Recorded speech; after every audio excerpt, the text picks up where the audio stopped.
বসো, 7টা জান্নাত তৈরি করেছিল, আমি জান্নাতে কিছুদিন বসবাস করব। কিন্তু যেমনই জান্নাতের ভিতরে ঢুকতে যাবে, সাদ্দাত বাদশাকে খবর হলো, এই বাদশা, জান্নাত রেডি হয়ে গেছে, চলেন জান্নাতের ভিতরে। আল্লাহ রাব্বুল আলামিন মালাকুল মউতকে ডাকতে বললেন, হে মালাকুল মউত, ওই আমার নাফরমান গুনাহগার বান্দা সাদ্দাত, যে নিজে জান্নাত তৈরি করে আজকে প্রথমবার জান্নাতের ভিতরে ঢুকছে। আল্লাহ মালাকুল মউতকে বললেন, মালাকুল মউত রে, যাও আমার ওই বেঈমান শয়তান সাদ্দাত যেমন জান্নাতের ভিতরে পা দিবে, তুমি সঙ্গে সঙ্গে তার জানখানাকে তুমি কবজ করে নাও। আমি আল্লাহ রাব্বুল আমিন আদেশ করলাম, রে মালাকুল মউত, ওই বেঈমান শয়তান যেন জান্নাতের ভিতরে ঢুকতেই না পারে। দুনিয়ার জান্নাত হতে গেল, তার নাম সেই জান্নাত রেখেছে। দুনিয়ার জান্নাত হলো তো কি হলো, কিন্তু তার নাম জান্নাত রেখেছে। আর আমি আল্লাহ রাব্বুল আমিন বেঈমান মুশরিকের জন্য জান্নাতকে আমি হারাম করে দিয়েছি। যা মালাকুল মউত, তাড়াতাড়ি করে যা, আর ওই সাদ্দাতের জান কবজ কর, যেন জান্নাতের ভিতরে সে ঢুকতে না পারে। যখন তার জানখানে কবজ করা হয়, ওই সময় সাদ্দাত বলেছিল, মালাকুল মউত রে, তুমি আমাকে 1 মিনিটের সময়টা দিয়ে দাও, আমি এত কোটি কোটি টাকা খরচ করে জান্নাতটাকে আমি তৈরি করলাম, আমি দেখবো এই আমার জান্নাত কত সুন্দর করে তৈরি করা হয়েছে, জান্নাতটা কত সুন্দর করে বানানো হয়েছে। 1 মিনিট তুমি আমাকে সময় দিয়ে দাও। কিন্তু আল্লাহ রাব্বুল আমিন মালাকুল মউতকে বললেন, না না, তাকে 1 মিনিটের সময় দেওয়া হবে না। নারে তাকবীর! তাহলে সাদ্দাত জান্নাতের ভিতরে যেতে পাইনি। এরকম অনেক উদাহরণ আছে, আমি দেখে যাব না। একজন নবী ছিলেন দুনিয়াতে, যার নাম হলো ইউসুফ আলাইহিস সালাম। ওই নবী কি ওর ভাইরা কোথায় ফেলেছিলেন? যারা বলেন কুয়াতে ফেলেছিলেন। ইউসুফ নবীর রূপ দেখে আজিজে মিসরের স্ত্রী বিবি জুলাইখা পাগল হয়ে গেছিলেন। ওর দরওয়াজাতে গোটে ঘটনা বলবো না, ইউসুফ নবীর রূপ দেখে নিজের ফল্লাকে ডেকে কেটেছিল, জোরে বলেন লোক কেটে দিয়েছিল। আর দিয়ে ওরা বলেছিলেন কি, মালাকুল কারীম, জুলাইখা রে, এটা মানুষ না, এটা হলো বুজুর্গ সম্মানীয় ফেরেশতা। আল্লাহ রাসূল বলেছেন, সহিহ মুসলিম শরীফের হাদিস, যে গোটা পৃথিবীতে যত মানুষ এসেছে, আসবে, আছে, সমস্ত মানুষকে আল্লাহ তাবারাক ওয়া তাআলা অর্ধেক রূপ দিয়েছেন, আর ইউসুফ নবীকে আল্লাহ একাই অর্ধেক রূপ দিয়েছেন। তাহলে কত সুন্দর হইতে পারে। আজকে আমরা একটা সুন্দর বেটি ছেলে যদি দেখছি, মোবাইলে দেখছি বা রাস্তাতে হেঁটে চলে যাই, আমাদের চোখের পারা শেষে যে ওরে আলে এত সুন্দর বে, বলিনি? কতখানি ভাগ পেয়েছে ওই বহিন? একটুখানি, একটুখানি সরিষার দানাকে কত ভাগ করে করে একটুখানি, ওতে বলছে কত সুন্দর বে। তো ইউসুফ নবীকে আল্লাহ একে অর্ধেক সূরা দিয়েছিলেন, তাইলে কত সুন্দর হইতে পারে। ওর রূপ দেখে লোক কেটে বসে আছে। সেই নবী দুনিয়াতে আছেন, জোরে বলেন আছেন। আমার নবী একদিন বসে আছেন, 14 দিনকার চাঁদ, পূর্ণিমা চাঁদ টকটক করছে, আগর টাগর কিচ্ছু নাই।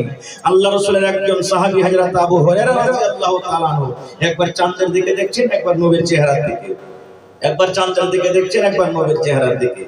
2-3 বার যখন হয়েছে, তখন নবীজি বলছেন, কি ব্যাপার জি, তুমি একবার চাঁদকে দেখছো, একবার আমাকে দেখছো?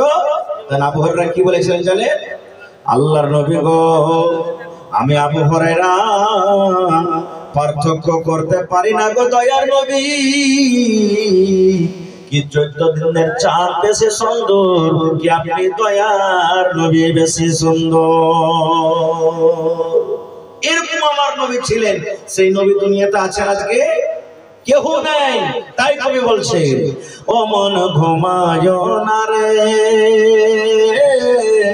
নাম জপ মওলার, একদিন ঘুমাইবা তুমি জিন্দাগির লাগিয়া মন ঘুমায়ো না রে একদিন ঘুমাইবা তুমি কবরের মাঝার মন ঘুমায়ো না রে ঘুম ঘুম করার মন ঘুমের লাগিয়া একদিন ঘুমাইবা তুমি জিন্দাগির লাগিয়া মন ঘুমায়ো না রে একদিন ঘুমাইবা তুমি জিন্দাগির লাগিয়া মন ঘুমায়ো না রে আল্লাহর যত নবী এলেন এ দুনিয়া মাঝার একে একে সব চলে গেলেন একে একে সব চলে গেলেন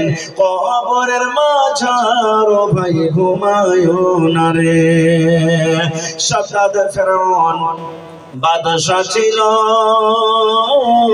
এ দুনিয়া মাঝার একে একে সব চলে গেল একে একে সব চলে গেল কবরের মাঝার ও ভাই ঘুমায়ো না রে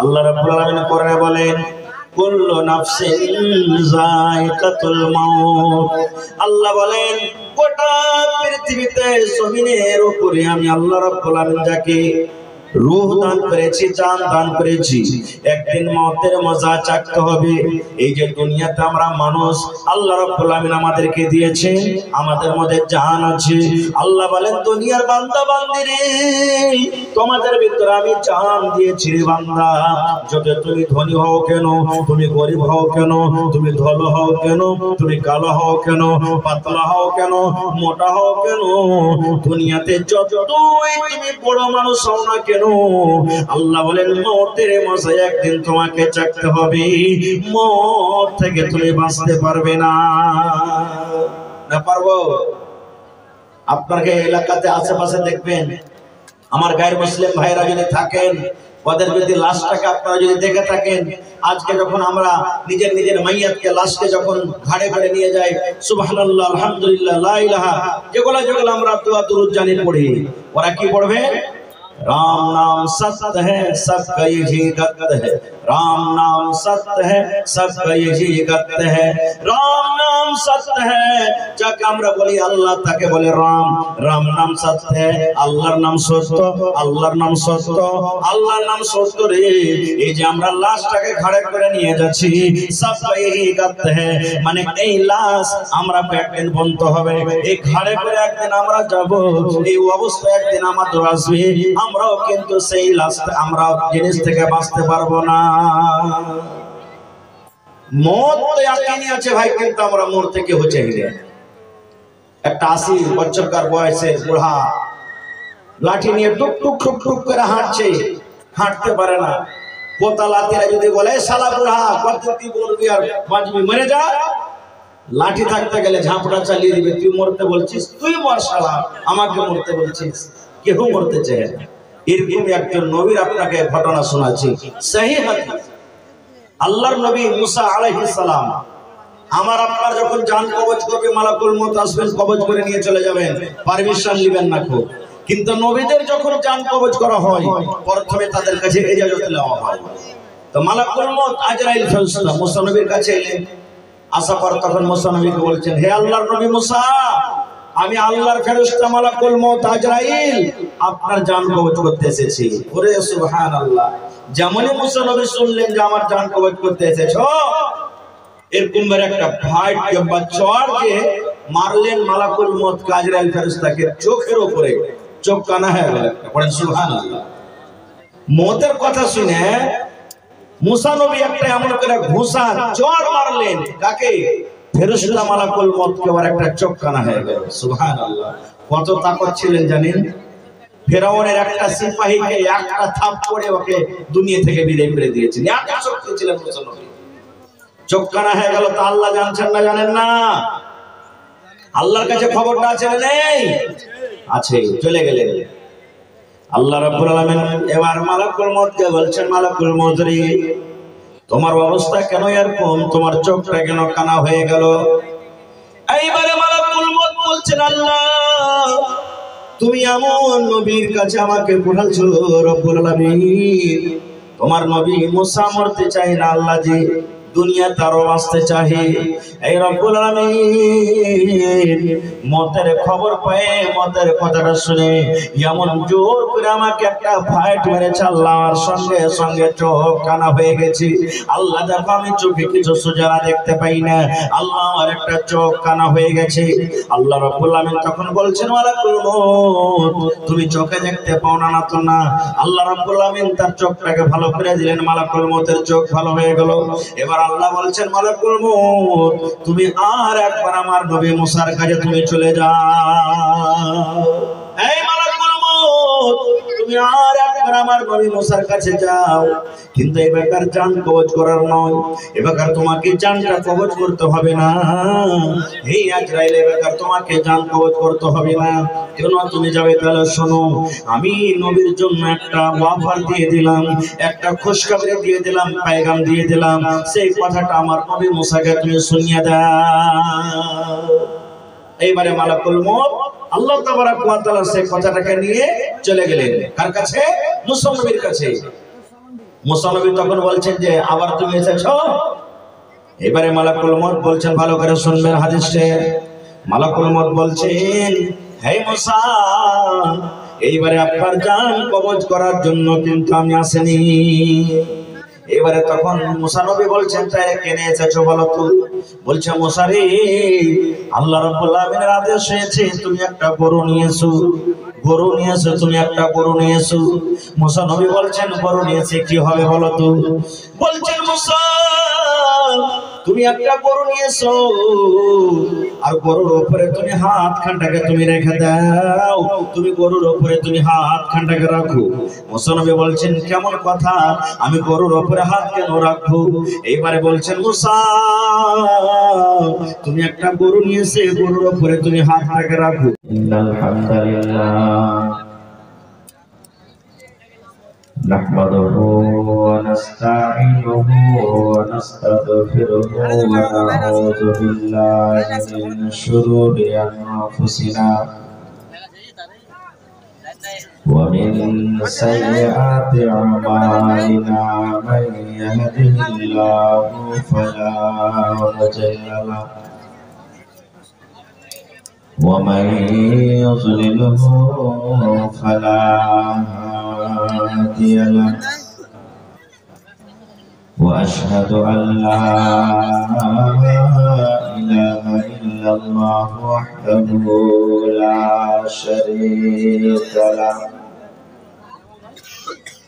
وأشهد أن محمدا عبده ورسوله أما بعد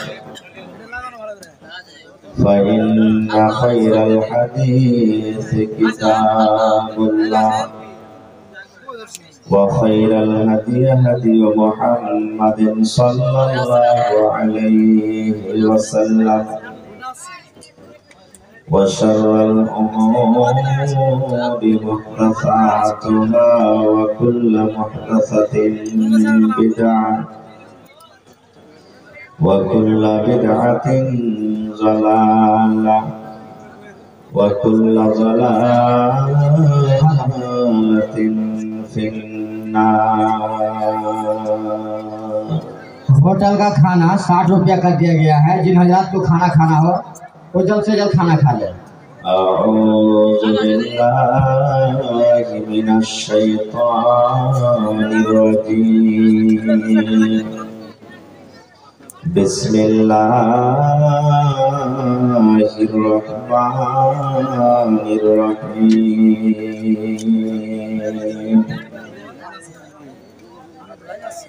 كل نفس ذائقة الموت وقال النبي صلى الله عليه وسلم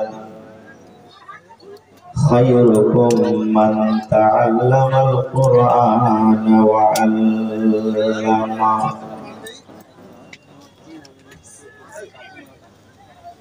ওরে মুসলমান তোরা হারিস না ঈমান, ওরে মুসলমান তোরা হারিস না ঈমান। নমাজ পড় রোজা রাখো, নমাজ পড় রোজা রাখো, আর পড়ো কুরআন। ওরে মুসলমান তোরা হারিস না ঈমান, যদি করো নমাজ রোজা থাকবে না তোর পাপের বোঝা। যদি করো নামাজ রোজা থাকবে না তোর পাপের বোঝা। নামাজ হবে সঙ্গের সাথে, নামাজ হবে সঙ্গের সাথে, রোজা হবে তোর হাতের রুমাল। ওরে মুসলমান তোরা হারিস না ঈমান, যদি মানো পাক কুরআনের কথা থাকবে না তোর গুনাহ খাতা। যদি মানো পাক কুরআনের কথা থাকবে না তোর গুনাহ খাতা। নামাজ হবে সঙ্গের সাথী, পুল সিরাত পার করিবেন খোদা রব্বে দো জাহান। ওরে মুসলমান তোরা হারিস না ঈমান, কি করে কি আমল করলে একাই আলি একাই যাবি। কি করে কি আমল করলে একাই আলি একাই যাবি। ভালো আমল যদি করে গেলি, নেক আমল যদি করে গেলি, হবে তোর কল্যাণ। ওরে মুসলমান তোরা হারিস না ঈমান। नारे तकबीर। एक में थोड़ा आवाज बढ़ाइए। आज के जलसा যোগ্যতময় শ্রদ্ধেয় সভাপতি সাহেব, সামনে বসা থাকা ইসলাম দরদি দিন দরদি ভাই বাবাজিরা, পর্দানাসীন মায়েরা খালারা,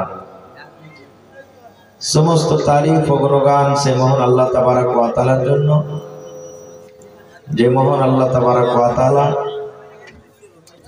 আজকে আমাদেরকে নরম গরম বিছানাকে ত্যাগ করে এই বর্ষার দিনে বর্ষার মৌসুমে এই কাদার উপরে বসে মাটির উপরে বসে কিছু বলার ও শোনার তৌফিক দিয়েছেন। তাই আমরা সে আল্লাহ তাবারক ওয়া তাআলার প্রশংসা করি, অন্তর থেকে মুহাব্বতের সাথে সকলেই পড়েন আলহামদুলিল্লাহ। একটু জোর করে পড়েন ভাই আলহামদুলিল্লাহ।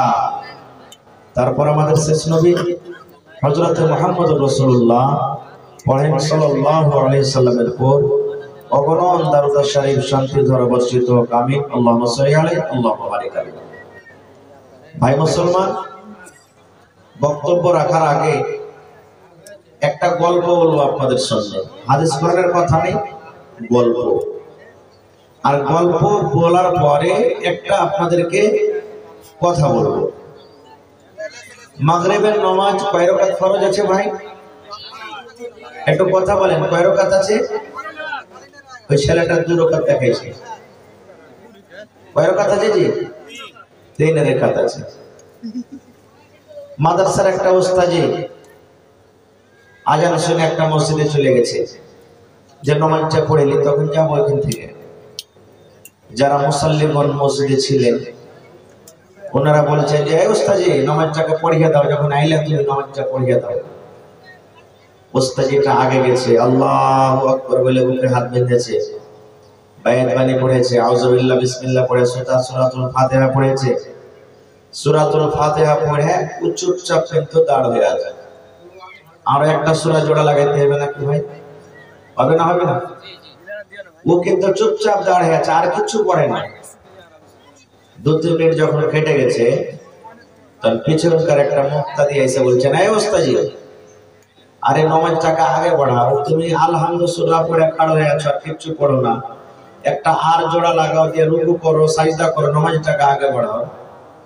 তো ওস্তাদিটা বলছে যে ভাই রে, আমি ভাবা চিন্তাতে পড়ে গেছি যে কোন সূরাটা পড়বো। বলছে কেমন কথা? বলছে এতটি সূরা আমার মুখস্থ আছে যে যদি আমি সূরাতুল 3 পড়ি তো সূরাতুল ফিল বলবে যে আমাকে কেন পড়লি না। আমি সূরাতুল ফিল যদি পড়ি তো সূরাতুল কাফিরুন বলবে যে আমাকে কেন পড়লি না। সূরাতুল কাফিরুন যদি আমি পড়ি তো সূরা ইখলাস বলবে যে আমাকে কেন পড়লি না। তো কাকে রাজি করব, কাকে নারাজ করব, এই জন্য ভাবা চিন্তা করছি যে কোন সূরাটাকে আমি পড়বো। আমি ভেবেও বলতে পারি না। ভাই মুসলমান, আজকে আমাদের অবস্থা ঠিক এই। আজকে কোন বিষয় নিয়ে আলোচনা করব কিছু ভাবতে পারা যায় না।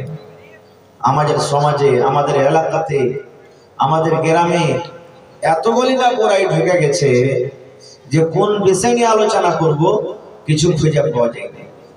তবে ভাই ভাবা চিন্তা করে দেখলাম যে আমি আজকে যে বিষয় নিয়ে এই মুখতাসার শর্ট টাইমে যেটা আলোচনা করব, ইনশাআল্লাহ তাআলা যদি এই বিষয়টাকে আজকে আমরা ভালো করে শুনি আর বুঝি আর মাথাতে তুলে যদি নিয়ে যদি বালিশে মাথা দিয়ে একটু চিন্তা ভাবনা করি, ইনশাআল্লাহ দুনিয়ার সমস্ত পাপ, সমস্ত গুনাহ আমাদের কাছ থেকে চলে যাবে। পড়েন ইনশাআল্লাহ তাআলা, জোরে পড়েন ইনশাআল্লাহ তাআলা।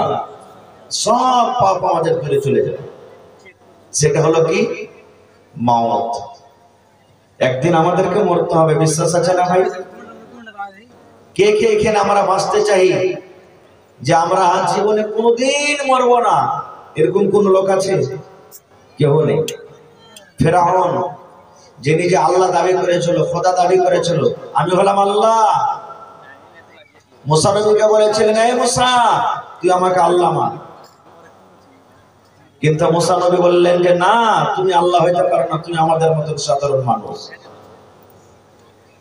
ফেরাউনের স্ত্রী আসিয়া, যার কোরআনে আল্লাহ তাবারক ওয়া তাআলা জিকির করেছেন, সে আসিয়াকে এত কষ্ট দেওয়া হয়েছে, এত কষ্ট দেওয়া হয়েছে বলার শেষ নাই। আল্লাহ তাবারক ওয়া তাআলা তাকে জান্নাতি মহিলা ঘোষণা করেছে। সেই আসিয়া ফেরাউনকে বলেছিল, এই ফেরাউন, তুমি আমার স্বামী, স্বামী হিসাবে যা কথা তোমার মেনে নেব, স্বামী হিসাবে যা তোমার খেদমত করার আমি করব। এই ছাড়া তুমি যদি বলো যে আমি খোদা, আমি আল্লাহ, আমি ভগবান, তুমি আমার ইবাদত করো, বান্দেগি করো, তাহলে কিন্তু আমি করতে পারবো না। নবীর হাদিস আছে কি, আল্লাহ রাসূল সাল্লাল্লাহু আলাইহি সাল্লাম বলেছেন, হে দুনিয়ার মহিলারা, আল্লাহ তাবারক ওয়া তাআলা যদি মহিলাদেরকে বলতেন যে হে মহিলা, তোমরা আল্লাহ ছাড়া অন্য কোন জিনিসকে সাজদা করতে পারো, তাহলে সর্বপ্রথম আল্লাহ তাবারক ওয়া তাআলা মহিলাদেরকে আদেশ করতেন যে তোমরা নিজের নিজের পুরুষের নিজের নিজের স্বামীকে সাজদা করো। কিন্তু আল্লাহ ছাড়া অন্য কোন জিনিসের সাজদা করা জায়েজ নয়। এই জন্য আল্লাহ তাবারক ওয়া তাআলা মহিলাদেরকে এই সাজদা করা থেকে নিষেধ করে দিয়েছে। তো বোঝা গেল কি যে একটা স্বামী একটা মহিলাদের জন্য কত বড় জিনিস, কত বড় নিয়ামত, এই জিনিসটা ভাবতে হবে। তো সেই ফেরাউন যে নিজে আল্লাহ দাবি করেছে, সেই ফেরাউন আজকে বেঁচে আছে ভাই? নীল দরিয়াতে মারা গেছে, পানিতে ডুবে মারা গেছে। সেই যে খোদা দাবি করেছিল সে কিন্তু দুনিয়াতে আজকে বেঁচে নেই। এই করে করে সাদ্দাত একটা খুব বড় বাদশা দুনিয়াতে জান্নাত তৈরি করেছিল। দুনিয়াতে জান্নাত, জান্নাতে আল্লাহ তাবারক ওয়া তাআলা যেমন ভালো ভালো জিনিস রেখেছেন, সুন্দর সুন্দর বেটি ছেলেকে আল্লাহ হুরকে রেখেছেন, ওখানে খাওয়ার কোনো কমি নেই, সবকিছু নিয়ামত আল্লাহ দিয়েছেন। জান্নাতের ভিতরে মানুষ বুড়া হবে না, নাকে ফোঁটা আসবে না, ফেস্টি আসবে না। একজন মহিলা আল্লাহ রাসূল বলেছেন, হুজুর আমি নামাজ পড়ি, রোজা রাখি, আমি সবকিছু করি, দান ধ্যান যতদূর পারি শক্তি হিসাবে করি, আমি কি জান্নাত যেতে পারবো? আল্লাহ কি আমাকে জান্নাত দিবে? নবীজি কি বললেন জানেন? রে আল্লাহর বান্দি, কোন বুড়া কোন বুড়ি আল্লাহর জান্নাতে যাবে না রে, আল্লাহর জান্নাতে যাবে না। আহা, সে মহিলা এসে বলছেন, হুজুর আমি নামাজ পড়ি, রোজা রাখি, দান করি, সব জীবনে আমি যেগুলো আমল আছে আমি শক্তি হিসাবে করি, আল্লাহ রাব্বুল আলামিন কি আমাকে জান্নাত দান করবেন না? নবী আমার বললেন, হে আল্লাহর বান্দিরে, কোন বুড়া কোন বুড়ি আল্লাহর জান্নাতের ভিতরে যাবে না, কোন বুড়া এবং বুড়িকে আল্লাহ রাব্বুল আলামিন জান্নাত দান করবেন না। এখানে মেলায় আমার বয়স্ক বাপজিরা, নানারা, দাদারা আছে, এর কি মন খারাপ হয়ে যাবে? সে মহিলার মন খারাপ হয়ে গেল, আল্লাহ রে আমি তো একটা বুড়ি মানুষ, তাইলে আমার কি নামাজ পড়া বেকার হয়ে গেল, রোজা রাখা বেকার হয়ে গেল, তিলাওয়াত করা বেকার হয়ে গেল, আমার জীবনের সমস্ত নেক আমল কি বেকার হয়ে গেল। আমি একটা বয়সপ্রাপ্ত মহিলা, আমার বয়স হয়েছে, আমি পড়িয়ে গেছি বলে কি আল্লাহর জান্নাত পাবো না? ওর মন খান খারাপ হয়ে গেল। এবার নবীজি তাকে বলছেন, এরে আল্লাহর বান্দি, তুমি মন খান খারাপ করো না রে, মন খান তুমি খারাপ করো না। এই জন্য আমি নবী বললাম, কোন মহিলা অর্থাৎ কোন বুড়া এবং বুড়ি আল্লাহর জান্নাতের ভিতরে যাবে না। এই জন্য আমি বললাম, আল্লাহ রাব্বুল আলামিন যখন মানুষকে জান্নাত দান করবেন, তখন মানুষের বয়স কিন্তু 80-90 বছর হবে না। আজকে যদি আপনি 90 বছর বয়সে মারা যান, আল্লাহ যদি আপনাকে জান্নাত দান করেন, তখন কিন্তু আল্লাহ 80 বছর বয়স করে আপনাকে জান্নাতের ভিতরে ঢোকাবে না। আর যদি আপনার বয়স 100 বছর হয়ে মারা যান, যদি আপনি আল্লাহর নেককার বান্দা হন, বান্দি হন, আল্লাহ যখন আপনাকে জান্নাত দান করবেন, তখন কিন্তু আল্লাহ রাব্বুল আলামিন আপনাকে 100 বছর বয়সে দিবেন না। বলবেন, মাওলানা তাইলে কত বছর বয়সে দিবে? আপনি যেমন 25 বছর, 30 বছর, 22 বছর, এই বয়সে যেমন পড় করে হাঁটটা কাটটা জোয়ান থাকেন, যুবতী থাকেন, এই মতো আল্লাহ রাব্বুল আলামিন যুবতী হালাতে আপনাকে, যুবক অবস্থায় আল্লাহ রাব্বুল আলামিন জওয়ানি হালাতে আপনাকে জান্নাত দান করবেন। কেন আল্লাহ জান্নাত জওয়ানি হালাতে করবেন? এই জন্য করবেন মুসলমান, আজকে আপনার বয়স 80 বছর হয়েছে, দাঁত উঠে গেছে, শরীর কমজোর হয়ে গেছে, মাথার চুল পেকে গেছে, আপনাকে যদি বলা হয়, ভাই রে কাঠকলার ভাজা খান তো আপনি খেতে পারবেন না, হাত পাকা রুটি খান তো খেতে পারবেন না, পেয়ারা খান তো খেতে পারবেন না, এই সমস্ত দুনিয়ার নিয়ামত থেকে আপনি মাহরুম হয়ে যাবেন। আর আল্লাহ রাব্বুল আলামিন বলেন, জান্নাত আমি একটা এমন নিয়ামত তৈরি করেছি রে, যেখানে মানুষ যা ইচ্ছা তাই খাবে, যেটা মানুষ